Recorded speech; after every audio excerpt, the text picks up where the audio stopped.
I'm going to get started. I am Sherry Dean, owner of Collegiate Sports Advocate. We are 739 committed student athletes in all layers of the sport. And that's why we are so passionate about educating the audience, the listening audience, to understanding the different things that go on in our sport. So we're talking primarily softball, but if we get any baseball people, I'm sure we can, share. But again, if you can share our space and tell your friends, hey, we're on and we're listening.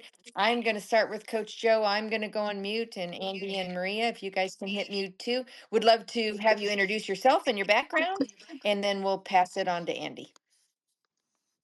Okay, so hello, I'm Joe Guthrie. I'm the head softball coach at Northeast Alabama Community College. We're located in Rainsville. We're kind of sandwiched between Chattanooga, Tennessee, and Huntsville, Alabama, right in the Lake Gunnersville area, really beautiful area of the corner of our state. It's a second year program. And we're really fortunate to have, I'm an ex Division I head coach. I was at UAB for a while. Came to this job from Texas A&M. Our staff, also consists of two ex-successful Division I head coaches in Jimmy Colitis and Courtney Foster. We chose to come, and this is why I, wanted to do the job, but also do a forum like this. We chose to come back to junior college because of a lot of the changes that you see, in junior college and at the higher levels.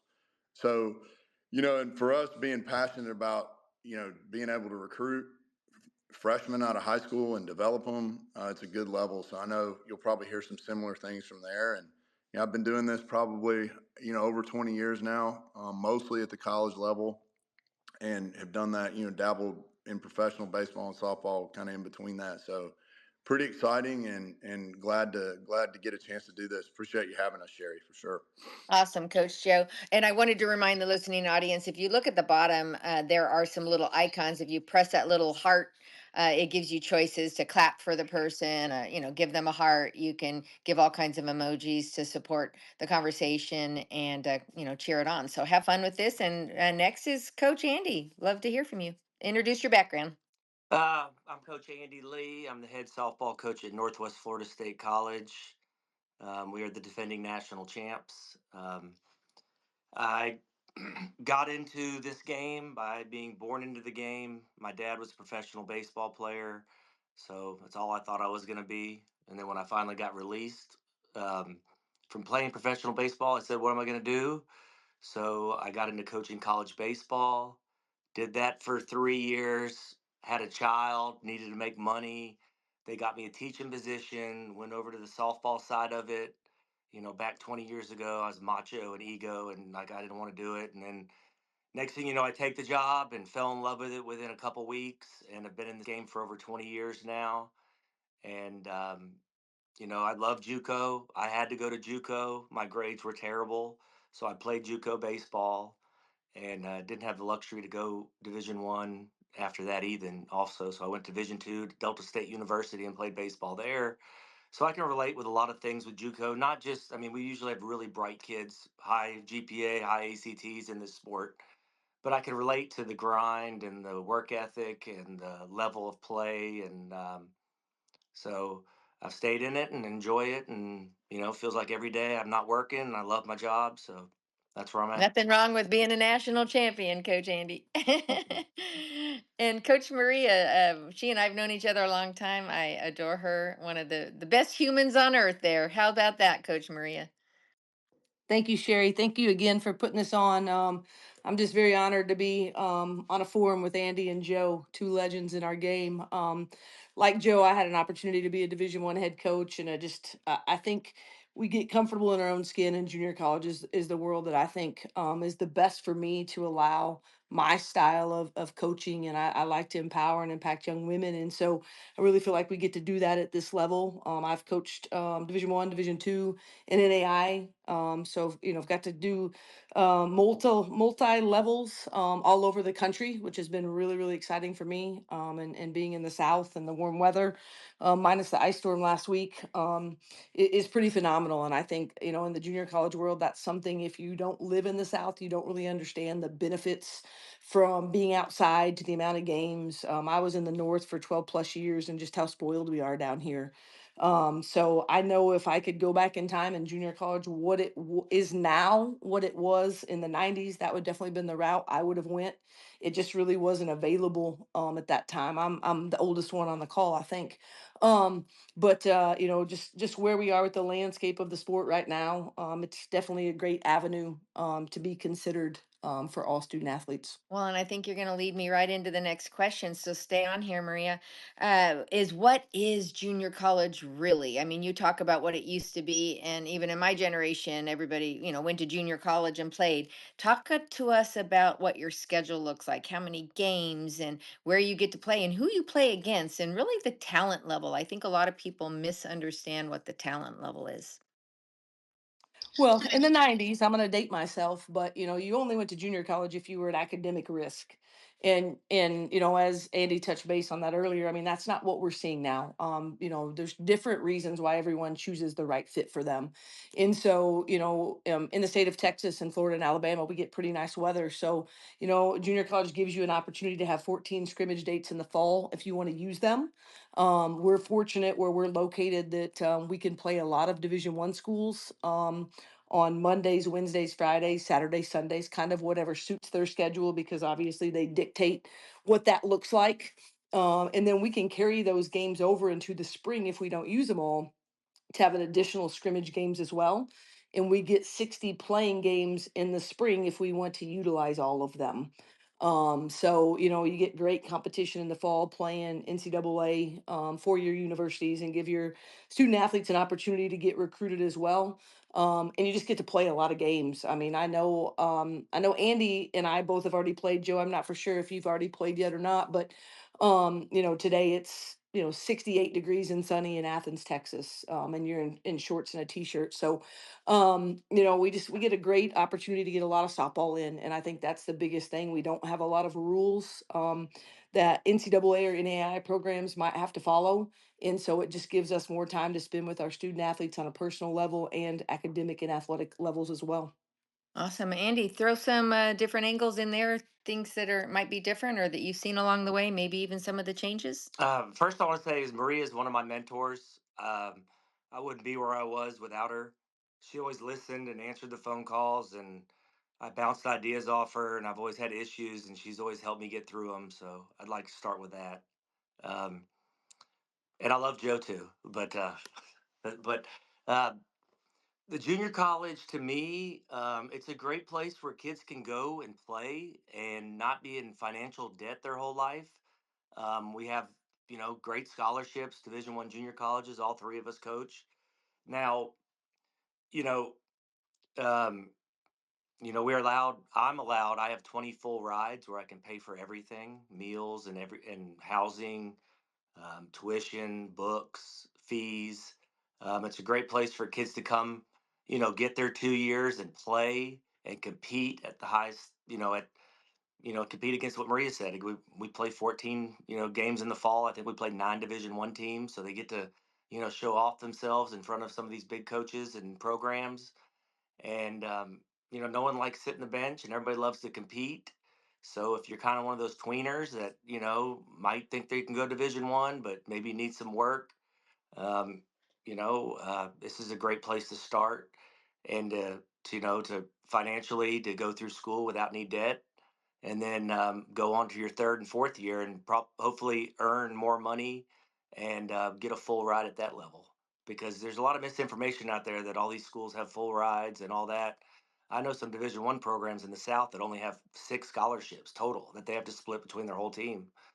Junior college is a great route, to get you to that next level if you work hard and compete and put up some measurables and some numbers that are competitive. Awesome. And Joe? Yeah, so I also appreciate the fact it's great being on with Maria and Andy. And again, thank you guys for having it. I kind of similar to Andy. I started with a baseball background, and I guess I was a kind of a transfer before that was in vogue in the '90s when I was playing baseball. I signed a scholarship and spent some time at the University of Kentucky my freshman year. Pretty highly recruited, and physically was ready, but mentally probably wasn't. That was my first intro into junior college. I went to Bevel State, had a good career there, and ended up bouncing to the University of Alabama. And then when I started my softball career, I actually started a program at Marion Military Institute. It's a D2 program in our state, junior college D2 program in our state. Um, and that it's been beneficial to me as a player. It's been beneficial to me as a coach. I was a professional baseball scout for a while on the baseball side, even, many years ago. We used to tell people, baseball prospects specifically, that about 90% of them, in terms of their impact your freshman year, only about 10% in those days, based on the studies we had when I was with the Marlins, were actually making pretty significant playing time impacts in college baseball. That was, 20 years ago. Now, where you're seeing, things like, designated student athlete, the rev share rulings, obviously the infinite transfer and eligibility things that we've got going on now that literally change week to week. And some of these are now, adjudicated at a higher level than even the NCAA. They're in the courts. And so what does all that mean? That means that there's a logjam of student athletes at the 4-year level, and where is the entry point now for the high school senior? Where is that? And I still think probably the wealthiest 4 or 5% in terms of talent are going to be able to impact rosters at the 4-year level. But there's a whole lot of other college prospects, some of whom, like Andy kind of touched on, are good enough to play at a high level, but they may have not. It may just be not. They may not have found their fit. And so JUCO, for us, similar to these guys, that are on the panel, we play Georgia Tech, we'll play Mississippi State, Samford. We play a lot of, we're fortunate to have a budget where our administration will allow us to travel and do some things like that. And it's like a free lesson, and I saw that as a player, when I was coming up. You play those teams, you can play almost, I think it's, around 28 games with the dates that Maria mentioned earlier. Um, you know, and then you're looking at 60 or 70 games, into the spring. So you're looking at about 100 games. You're not limited. And I can speak from experience on this. It is really hard to develop players now at the SEC or P4 level when you're incentivized to get on the computer and go get somebody out of the portal. And you've got 20 hours a week to train them, and that includes like something as just mundane as like a meeting in their office. That they're meeting with you, that goes against the 20 hours. And you're not. It's a very limited amount of time. You get 45 days of those in the fall, to actually develop somebody. And I'm not saying that we practice people for 7 hours a day, but I don't have to look over my shoulder.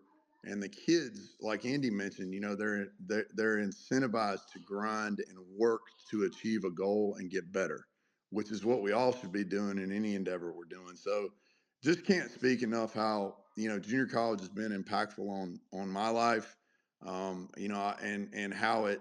I think it's going to be a bigger pool to swim in, for people to get success, just because the entry point is much harder than it was even 3 years ago. We're talking changes at the NCAA level that have, I would say, it's changed more in the last 5 years than it did in the previous 50.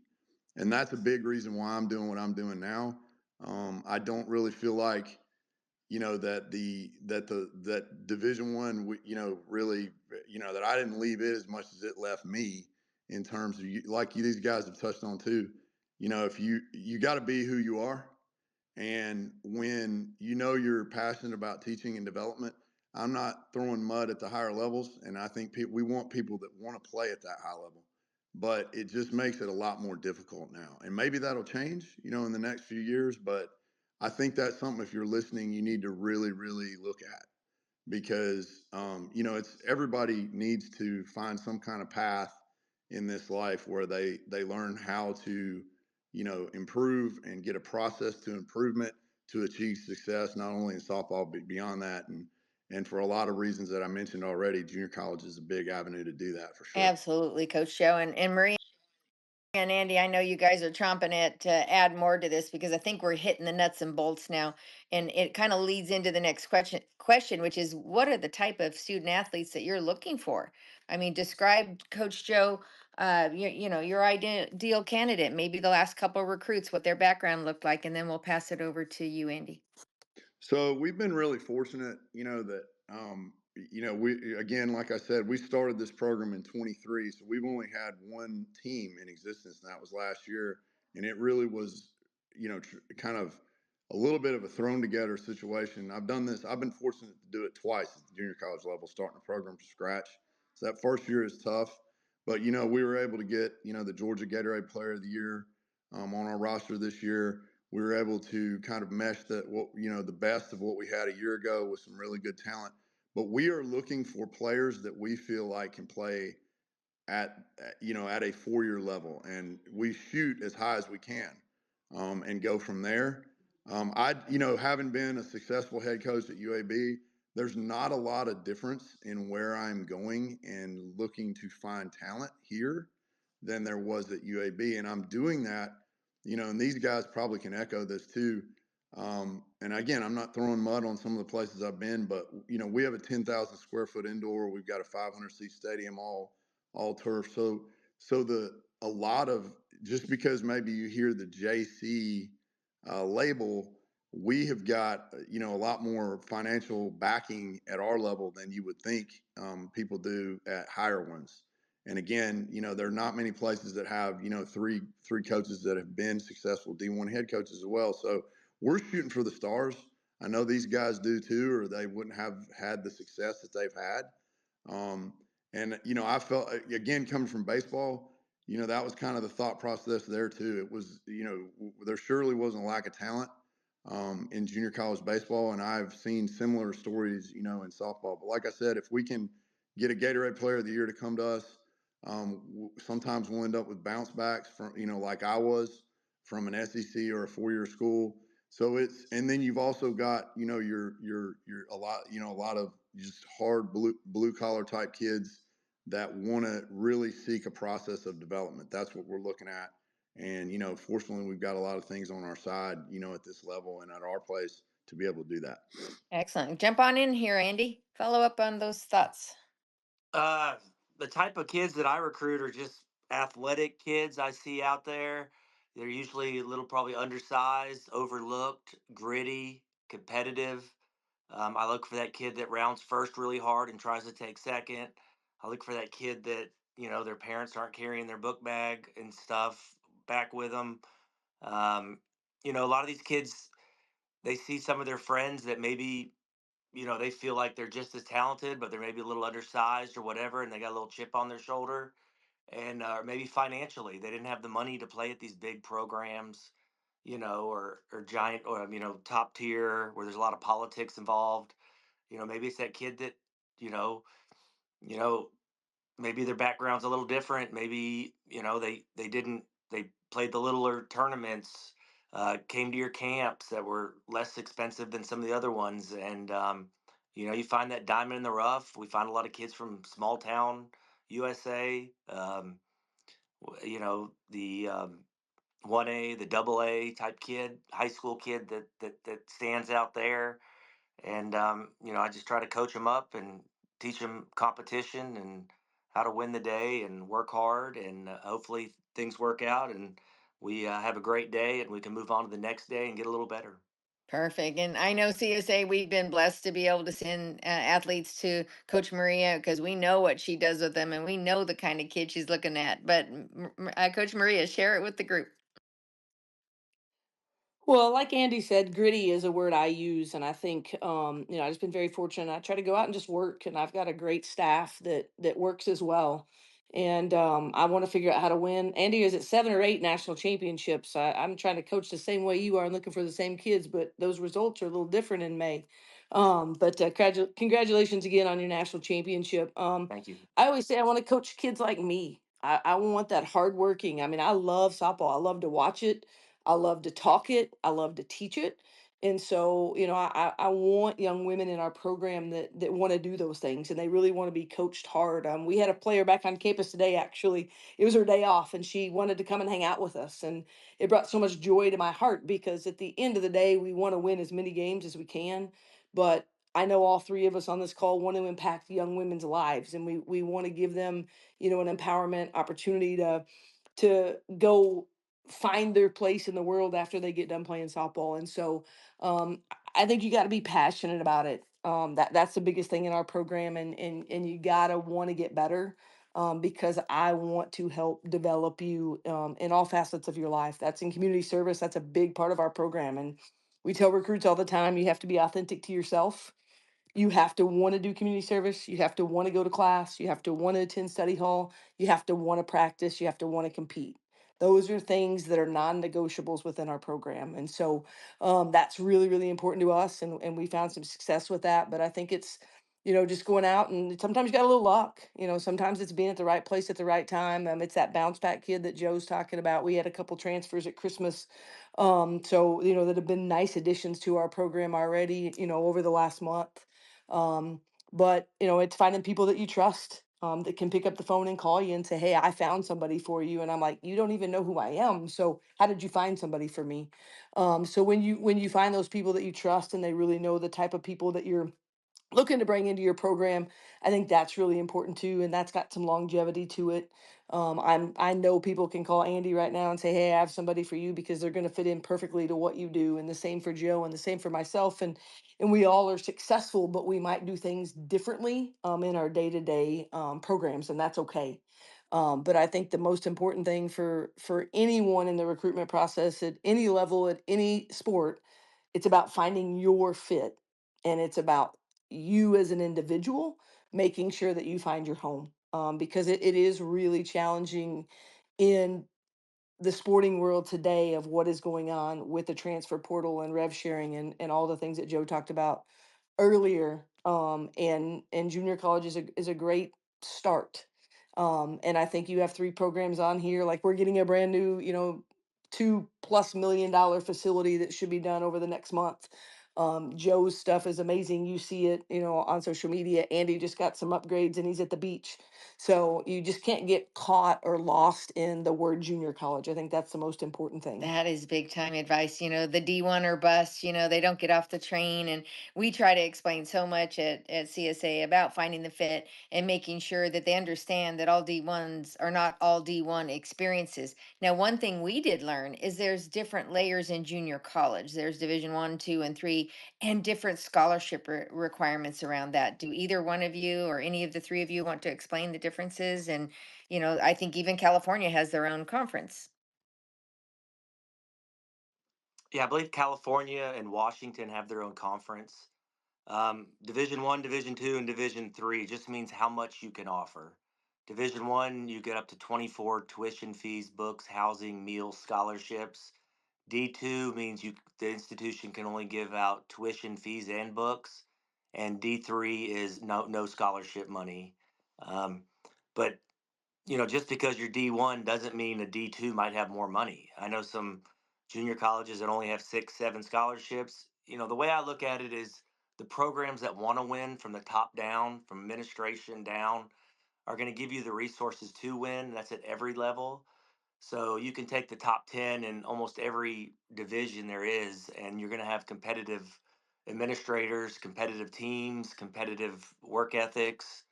Um, I try not to get caught up in levels because I've seen great teams from every level.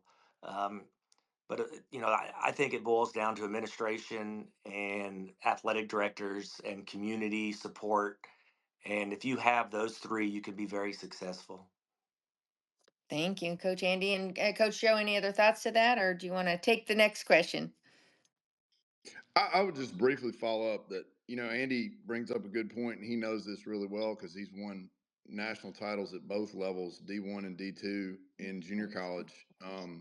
But the gap isn't as striking as, when people hear D1 and D2, they think of the NCAA, and there's a pretty in most cases, if you're talking about the top D1s versus top D2s, there's a fairly decent gap. Not so much, at our level in junior college. I went to Bevel State. We were a really, really good, junior college baseball program when I was there. And I think we beat just about every D1 program in our state when I was there, and there wasn't much of a gap. We had guys drafted, they had guys drafted, and in softball it's similar. So I don't think it's I agree with what Andy's saying. It really has more to do with the backing of the administration than just that label. And it's certainly not as significant in terms of resources and talent as it can be at the 4 year level. Gotcha. And I know you're just finishing your first year here, coach. So add what you can for the next question. But what do your transfers look like? This is the thing that cracks me up the most. You guys actually play against a lot of these schools. You're actually getting exposure and recruiting opportunities to play against some of the best teams in the country, and that's the exposure. Not to mention you guys are the big trainers, but you also work hard on making sure that they have the next place to go. And I can testify with CSA, we've never sent a kid to JUCO that you guys didn't help, graduate out and put them where they can play, prepared and ready to go. So any thoughts there, Joe? Yeah, I mean, this is kind of, I've worn this in two different eras a little bit. When I was at Marion Military and started that program from '08 to 13, one of the things that we were really prideful about there was we never had a kid in the 5 years that was there that stayed in our program that didn't get a 4 year offer. Now, I will say this, having come back almost 11 years later, we had two Division I offers out of our program last year, in our first year, and we didn't have very many sophomores on our roster, obviously being a first year program. But for me, I think, we always thought highly. We took JUCO kids when I was at UAB, and I've always thought this, being at the D1 level, what wins a conference tournament championship as a mid major a lot of times is really congruent with what wins the national title in junior college, and sometimes even beyond that. But like we had Amy Woodham, who was a national champion at Chipola, who pitched us to she was one of the big reasons we ended up in a Conference USA tournament title game. My first year as a head coach. So, and we'd love to get credit for all the development with her, but a lot of that happened prior to her coming to us during her time at Chipola. We picked up another one, Leah Kirby, that ended up being effective at UAB after we left. She was at Wallace Hansfield. They went to the World Series, just prior to me departing UAB to go to A&M, but we signed her just before we took off out of there. And so we've always thought a lot of it. I can speak of it from both sides, pushing them out to the 4 year level, when I was in the junior college job before. And obviously we've gotten started on that good where we are here. And then what we were looking for, as a former mid major head coach. So, and I do agree with this. There's just no better, what you were saying earlier, Sherry. I mean, I can't think of a better evaluation situation than, like, when we roll on the field on Friday night this past fall and go to head with Georgia Tech. You can't even do that in baseball. When I was playing in baseball, you couldn't play those games as much. Now you can. They get a couple games, with other opponents, but nothing like the freedom we have in softball.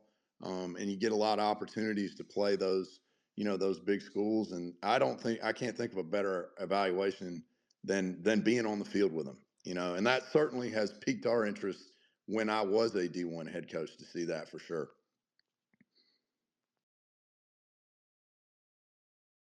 Whoops, I was texting somebody. Coach Andy, tell us about your national champions. Where'd they land up?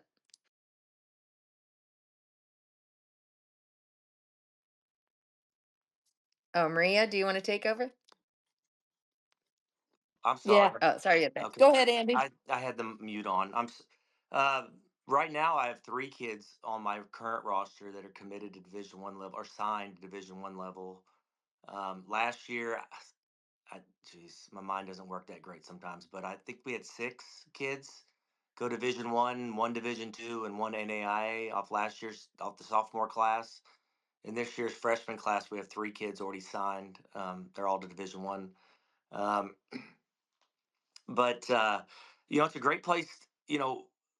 These Division I schools, they said, you get kids in the portals with no numbers or anything like that, and they want a kid that's thrown 120 innings or played 60 games and had their 300 at bats and can put up numbers and compete. Because I mean, there's no substitute for live action.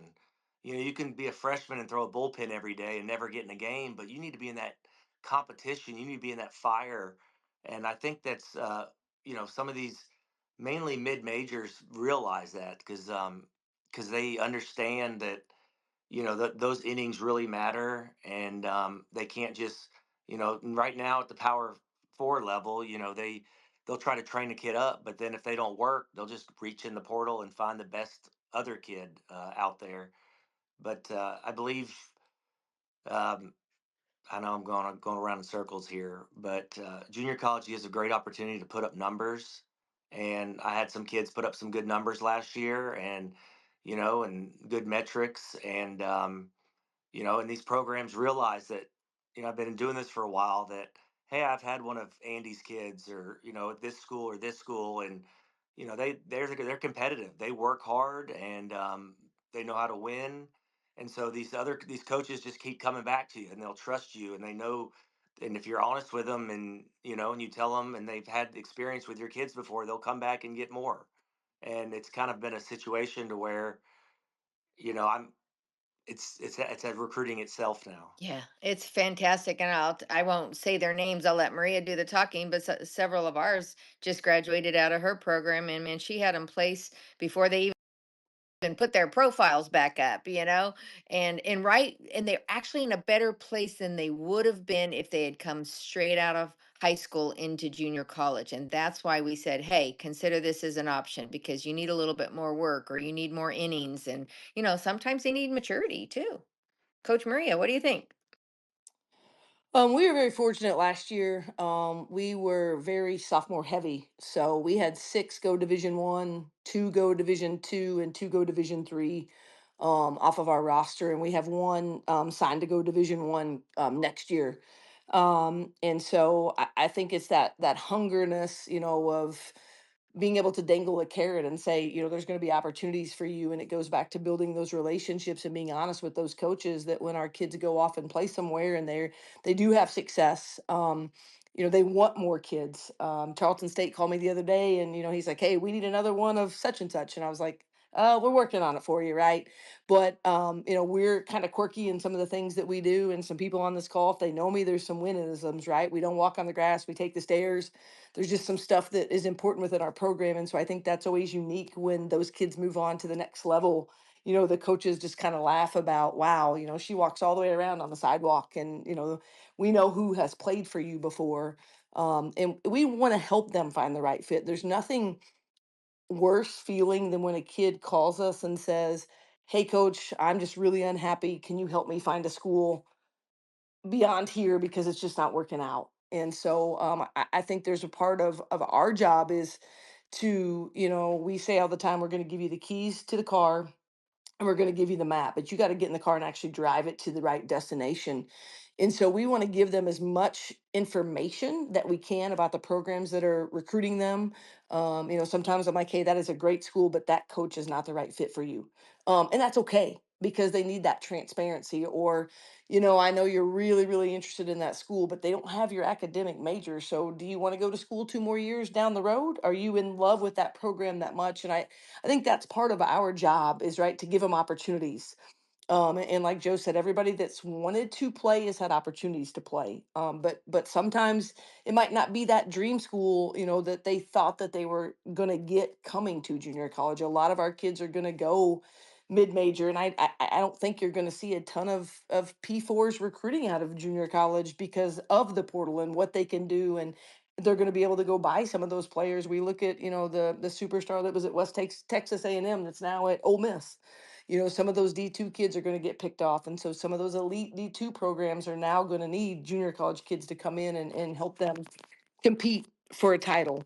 And so I think that's the biggest thing is, making sure that we play a high enough schedule, that we have relationships built to help them find the right fit wherever that may be after their 1 and or 2 years. I think you're going to see junior college kids leave after a year. I think that's going to become more of a norm as well moving forward, because if they come in and they put those metrics up and someone sees them and they have the ability to go after a year, we're going to have to encourage that because that's going to be another a layer that I think is coming in the future.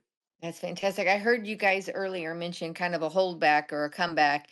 I heard it when my daughter played at Kansas. I said, "Hey, where'd that boy go that was here last year?" And they're like, he got sent back down to JUCO to fix his stuff."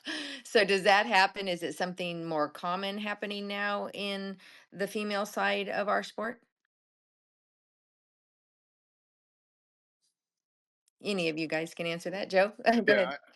Yeah, I think it is for one of the things that I've been involved in the last year. I was coaching in the Scenic City Collegiate League. Chattanooga is not very far away from us, and I did that because, like it's kind of basically a child of this whole portal logjam, extended eligibility, which goes all the way back to COVID. You've just got a lot of players at the 4 year level that are chasing homes. And, having those collegiate leagues, nearby has been a source of development and also a source of recruiting, for us as well. But I think it is going to be more common because of kind of where we are, at the 4 year level. And obviously that will, drive some of what happens at the junior college level. And for me, kind of to echo a little bit on what Maria was saying, um, I don't think it is that uncommon for somebody to come in, after a year and maybe bounce up. And I think it's in baseball forever. It's been, like I said, I'm a product of that, where somebody bounces down and then bounces back up again. So that's happened more commonly, but I think you're going to see that some because if you're maybe you had your, kind of your name in lights thought, head sort of as high as you could for a D1 type program, and it just didn't work out, which is really common because it's a hard thing to do and get to work right out of the bout as a freshman anyway. And you're looking to, maybe you're somebody like Andy mentioned earlier that doesn't have the stats. This is, it's a really good option. There were kids that, in the league where I was coaching last year that that was the first thing. If they had success and got an offer early, because they were a 4 year kid that had the stats, and maybe could, augment that in one of those leagues and jump up. But if you didn't have it, that's a lot harder. You do have the league as a recourse in the summer, but obviously, a lot of coaches are going to value what they see, during your spring season, the season that counts a little bit more sometimes. So, if that's not there, that bounce back, into JC is going to be something that I think you're going to see. And then you've got to look at, kind of like these guys have echoed, is it a program that has a reputation for developing players and sending them on, versus one that doesn't? So yeah, I think those are good things to bring up because I do think that it's going to, you're going to see that, and some of the things that we've seen in baseball for a long time, like collegiate leagues, like bounce backs up and down.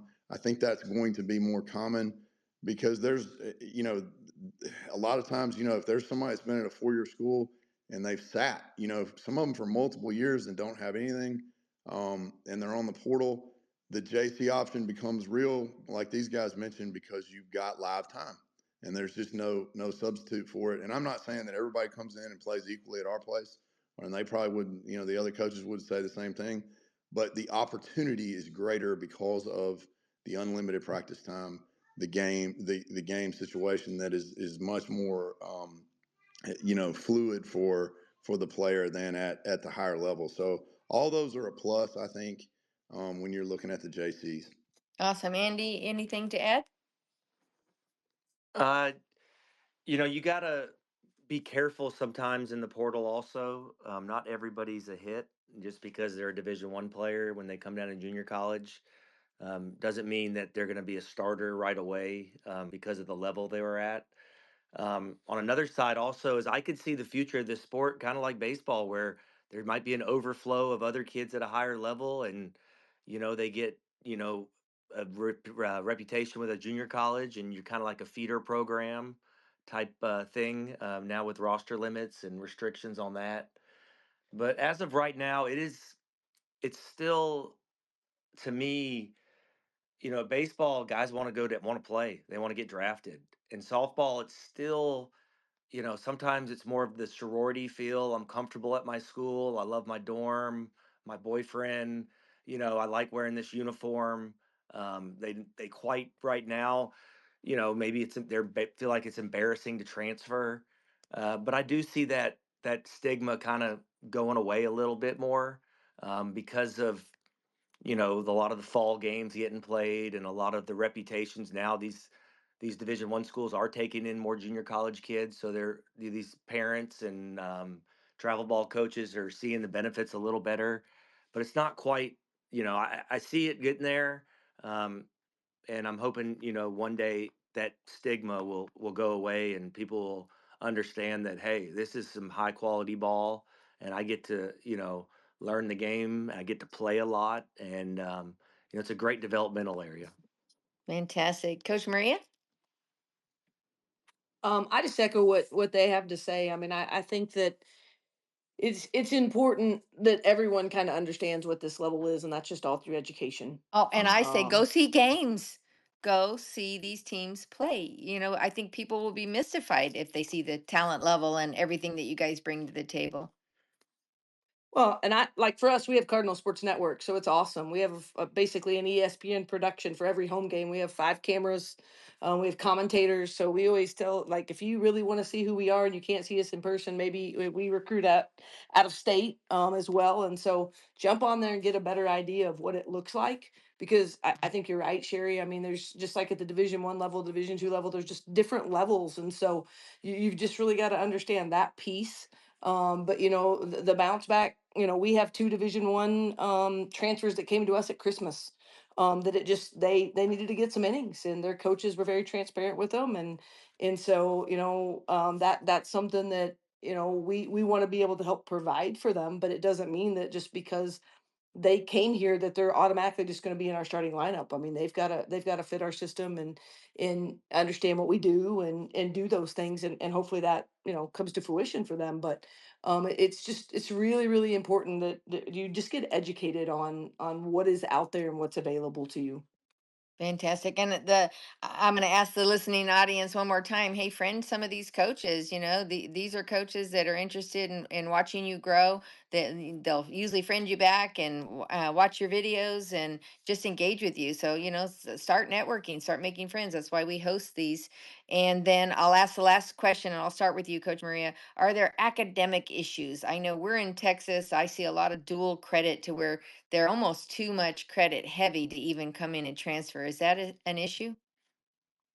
For student athletes at Trinity Valley, it's not an issue. And why I say that is we have the Texas core curriculum. So it doesn't matter where you go to school in the state of Texas, you have a core curriculum that you have to take, and it's 46 hours. We're very fortunate that, you know, there were positive things that came out of COVID, and the NJCA came out and said, we're going to fix this one time accumulation rule, and we're going to build this accumulation grid, and you only have to be full time your freshman spring season for softball. You can go part time the other 3 seasons if you need to, if the school that you're attending will allow you. So there are some financial aid implications in there. So depending on, if you need that financial aid grant funding, that could change how many hours you actually need to be enrolled in. But we brought a valedictorian in that brought 30 college credits with her. And she actually stayed here for 2 years and was a Gold Glove All American for us, and is at the Division 1 level now. And we just were very transparent and intentful when we made her class schedule. And so she could go part time and then go full time and then go part time and go part time. And even though she went part time, she still, because she graduated from us, she still met all the eligibility requirements at the Division 1 level as well.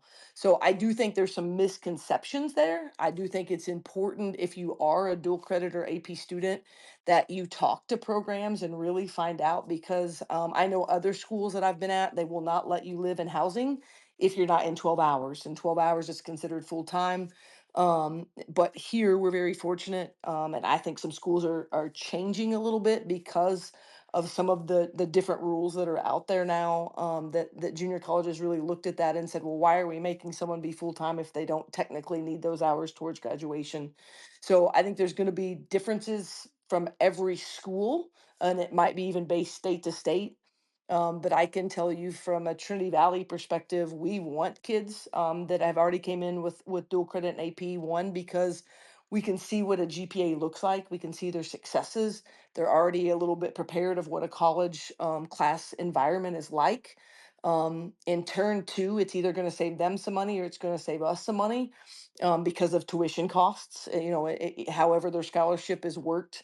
It's a big part of what we recruit. It doesn't mean that we require it, but it does. If there's two kids that are identical for us and somebody can come in with already a lot of tuition, then there's a good chance that that might be somebody that we pull the trigger on if we think that their athleticism and character and personality traits, all those things are equivalent across the board. That could be something that decides who we offer and who we don't. Excellent detail. Coach Joe, is there something different in your area about dual credit or just any of the academic requirements? Well, I would say we're kind of in some new territory there. You guys kind of touched on this a little bit earlier. There when I was coming up, there was a little bit of a stigma, with junior college of, oh, that's kids that maybe couldn't cut it, in high school and they didn't have the grades, and that's where they go. And it's easy. You hear that a lot or heard that, a lot. I would say things are changing big time now because again, we've got an academic advisor for our softball program. It happens to be, our assistant coach, Courtney Foster, who, obviously I know very well. I'm married to her, and she's also our pitching coach, former All-American at Northwestern. So we put her in, in charge of our academic advising for the not only softball for the entire athletic department. And junior colleges, no matter if it's us or anybody else, they are set up and incentivized to find, you know, uh, a fit to someone at a 4-year level and do that transfer very seamlessly. 4-year schools, and I'm talking about not only now, but historically, I can tell you this when, like when I was a recruiting coordinator at Penn State, 4 to 4 transfers, meaning transfers that were happening from a 4-year school to another 4-year, were very difficult up until about 5 years ago. And I think that I'll just throw this out there. I think that there is a cheapness now, and having been, just 3 years removed from the SEC level, with the academic standards, you never hear about anybody having academic issues as a 4 to 4 transfer as much.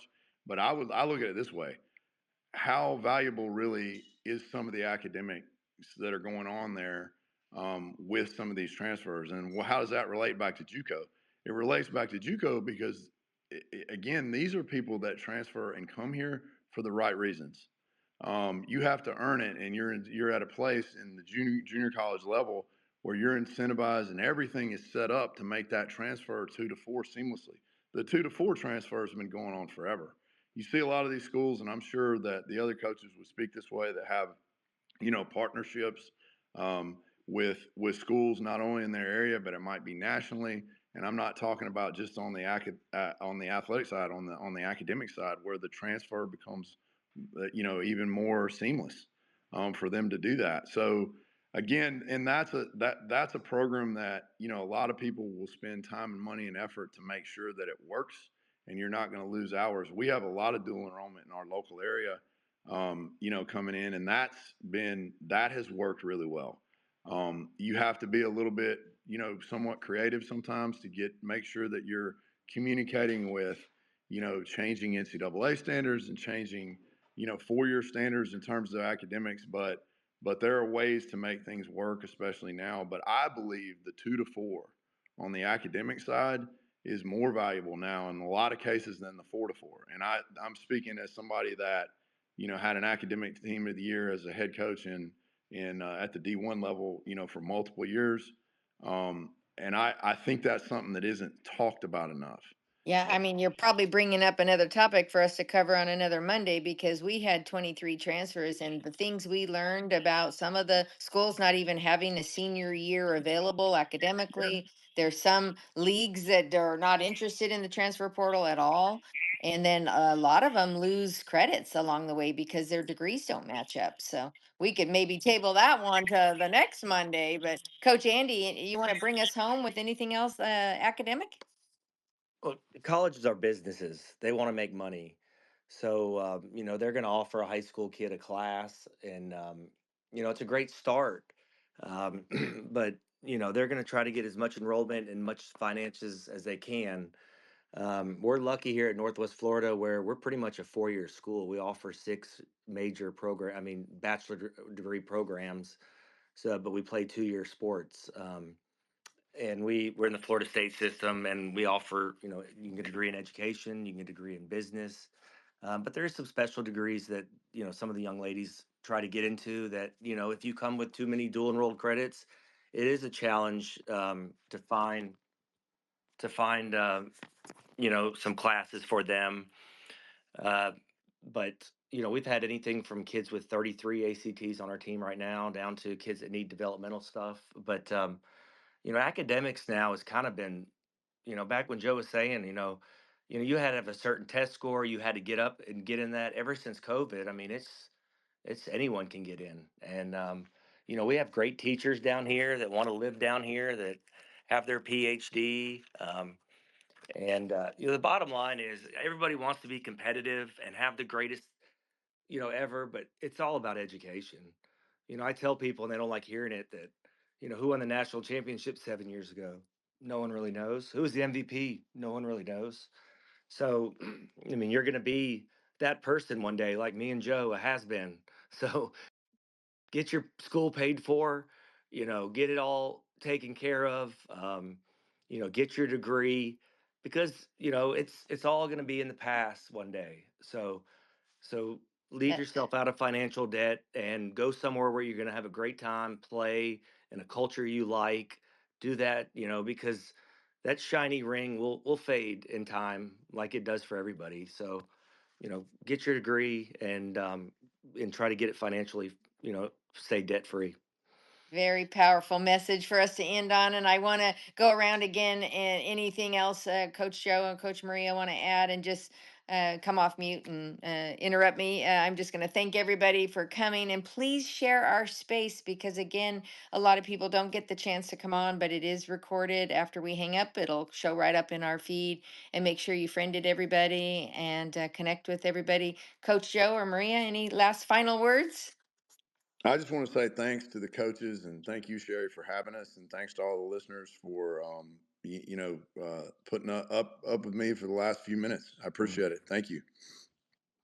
Yeah, thank you so much, Sherry, for just having the opportunity to get on here. Andy and Joe, thank you for giving up your time. I know you guys are you got families, and so when you take time away from your family, I think it's always important, and just being able to gain some nuggets. Joe, you're a phenomenal speaker, by the way, if you haven't been told that. Hmm. I thoroughly enjoyed listening to both of you, and just thank you again, Sherry, for all you do. Oh, thank you guys. We're humbled and thank you to my team. A lot of them joined in here tonight. Our group of advocates are just amazing and they've done a lot to help the sport. So I just want to thank them for their time and future student athletes. Hey, way to come in and get educated. And then just follow us. We'll put out spaces as often as we can. Everybody, thanks again. Have a good night and make sure you share it.